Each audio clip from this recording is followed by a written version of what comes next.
So we cut this bad boy in half because we had to scoop out all the extra clay. And now I have scored it. That's what you do. You kind of score it like this. And then you put on both sides, which I've already done, and then you're gonna put a bunch of slip on here, right? This is just basically clay and water mixed up together. Get this kind of rounded out. And we're just gonna stick them together like a puzzle piece. So see, it's gonna kind of go back together. And I don't do this with all of my sculptures, but I do sometimes do it because, for example, this one started out with basically only a 1/4 inch thick. So in some spots, it's 1/4 inch thick.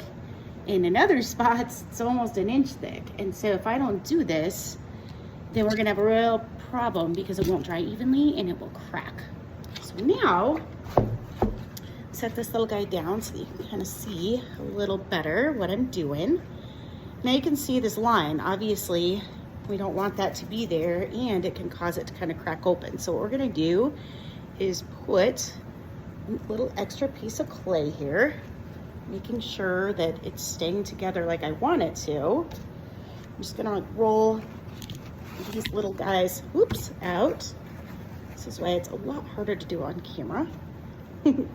And you can see here, basically everything I scraped out. There's a whole bunch more over there too. But you can definitely see it was a considerable amount of clay. I don't know, probably 1/3 of a pound, 1/4 of a pound, a lot. So that's good to get that out of there. I'm just gonna get this one with a little bit of slip because I'm lazy. So we're gonna do this. We're just gonna kind of start smoothing it. And I like to use these super cool little rubber tools. Let me see if I can find one here in my gigantic mess. But here's one. These are metal with little rubber tips attached. And that way, you can just start smoothing and it'll start coming together again. And I'll have to redraw like the lines on its belly and all those sorts of things, kind of re-smooth it out. And so this is a good place to start with it. And then I have these cool things called ribs. And ribs are, you know, sometimes kind of like a hard rubber and sometimes a little softer. In this case, I'll use a softer rib. And I'll kind of show you what some of these look like. They come in lots of different shapes. And they're very messy because I am the worst about cleaning. So we're gonna come through and just kind of start smoothing this out, and you'll see that it gets pretty smooth pretty darn quick. Doesn't take a lot of effort, and you don't want to get it too wet because if you get it too wet, it gets kind of soupy and mushy, and that's not gonna help anyone with anything, including this little whale. So you can see it's starting to kind of come together, and pretty soon it'll be right back to normal. And that'll be lovely. So you can see we still need to do it on this side as well. I don't know if you can see that. Let me show you. But you can kind of see where that big scratch is. That's where I cut it open with an X-Acto knife. So we're just gonna take a little more clay and we're gonna repeat the same way that we did on the other side. So this is just sort of the beginning of it. You know, obviously I'm gonna need to go back in and smooth it out really well, maybe add a few more lines and barnacles so that it looks like it did before. And I did definitely mess up my hole that I had in the bottom, which is gonna let it stand upright on a stand.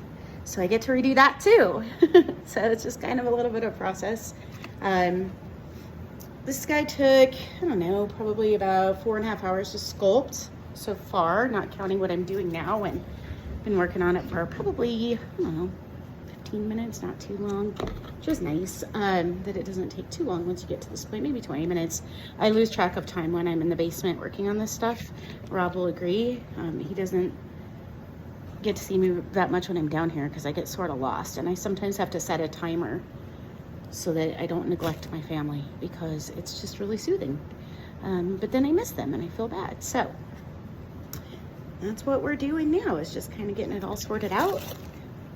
And once this is all done, this little guy will dry for a couple of weeks probably. Sometimes it takes a month, sometimes it takes less. Hopefully this one won't take as long because I've hollowed it out. Oh, and during this hollowing out process, this is always just a hoot. You end up breaking things like this tail, so that gets to get fixed up as well. Always a good time.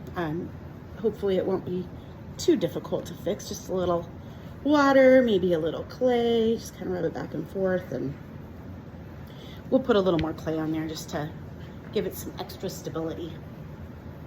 So yeah, so this is what I'm doing this afternoon, and hopefully we'll have this done here shortly, and then I can go upstairs and relax a little. I've got a bunch of stuff in the kiln. I don't know, a bunch of stuff, a bunch of commissions. So hopefully they turn out well too, and I should have an update on opening the kiln in a day or so. It's just starting to go. Usually takes about 24 hours for the bisque fire. And the bisque fire is when you kind of make it a little bit more sturdy. When it's in this state, this is called leather hard, but once it dries out, you know, greenware is super duper fragile. And so we don't want to work with it too much then. So that's why a lot of people will bisque, and you don't have to, but it's really kind of not a great idea sometimes not to. So we are gonna bisque this little guy in a couple of weeks.